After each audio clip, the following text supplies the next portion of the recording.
Hari ketika neraka kalah. Dalam kehidupan, banyak orang hidup di bawah bayang-bayang ketakutan. Takut akan dosa masa lalu, takut akan hukuman, takut akan masa depan, bahkan takut akan kematian. Tidak sedikit orang yang merasa terikat oleh kesalahan yang pernah dilakukan, seolah-olah tidak ada jalan keluar dan tidak ada pengampunan. Ketakutan ini seringkali membuat hidup terasa berat. Hati dipenuhi rasa bersalah, pikiran dipenuhi kecemasan, dan langkah menjadi ragu. Kita merasa seolah-olah kuasa kegelapan lebih besar daripada kekuatan kita. Namun firman Tuhan menyatakan sebuah kebenaran yang luar biasa. Ada satu hari dalam sejarah di mana kuasa neraka dikalahkan sepenuhnya. Hari itu adalah saat Yesus mati di kayu salib dan bangkit dari kematian. Apa yang terlihat seperti kekalahan terbesar ternyata adalah kemenangan yang terbesar. Kolose 2 ayat 14-15. Dengan menghapuskan surat hutang, yang oleh ketentuan-ketentuan hukum mendakwa dan mengancam kita. Dan itu ditiadakannya dengan memakukannya pada kayu salib. Ia telah melucuti pemerintah-pemerintah dan penguasa-penguasa dan menjadikan mereka tontonan umum dalam kemenangannya atas mereka. Di kayu salib, Yesus tidak hanya menderita dan mati. Dia sedang melakukan sesuatu yang jauh lebih besar.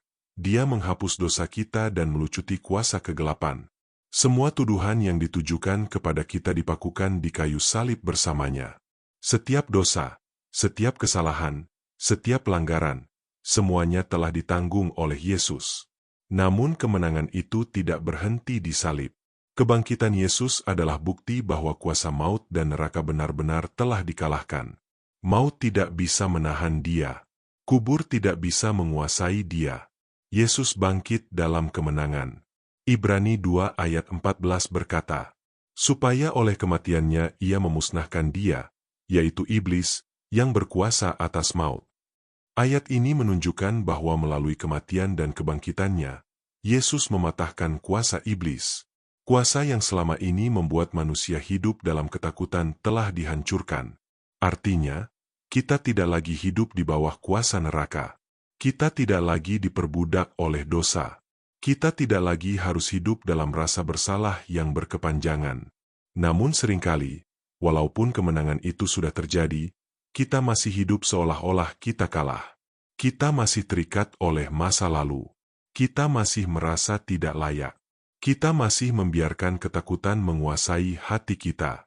Padahal firman Tuhan mengatakan bahwa kita hidup dalam kemenangan.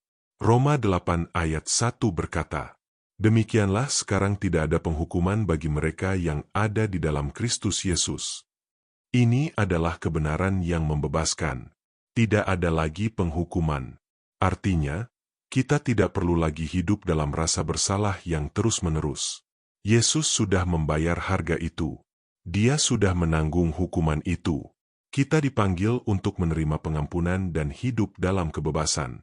Namun kebebasan ini bukan berarti kita hidup sembarangan. Justru karena kita telah dibebaskan, kita dipanggil untuk hidup dalam kebenaran. Galatia 5 ayat 1 berkata, supaya kita sungguh-sungguh merdeka, Kristus telah memerdekakan kita. Karena itu berdirilah teguh dan jangan mau lagi dikenakan kuk perhambaan. Jangan kembali kepada kehidupan lama.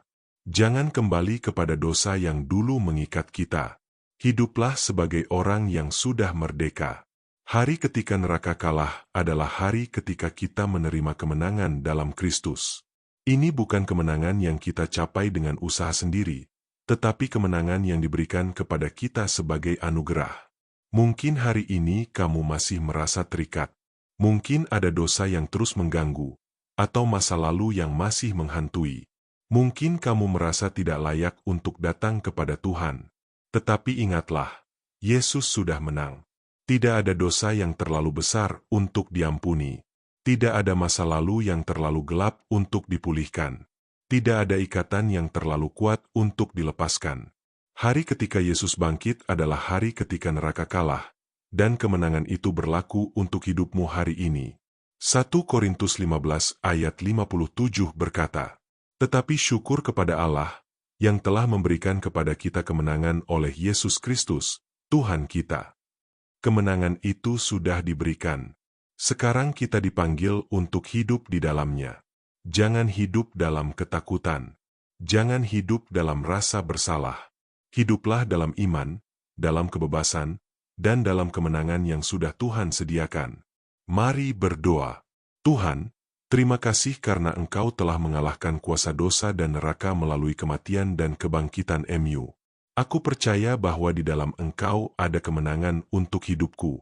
Tolong aku untuk tidak lagi hidup dalam ketakutan atau rasa bersalah, tetapi hidup dalam kebebasan dan iman. Lepaskan setiap ikatan dalam hidupku dan tuntun aku untuk berjalan dalam kemenangan-Mu setiap hari. Di dalam nama Tuhan Yesus aku berdoa. Amin. Jika renungan ini memberkati hidupmu, jangan lupa untuk like, subscribe, dan bagikan kepada orang lain supaya semakin banyak orang dikuatkan oleh firman Tuhan.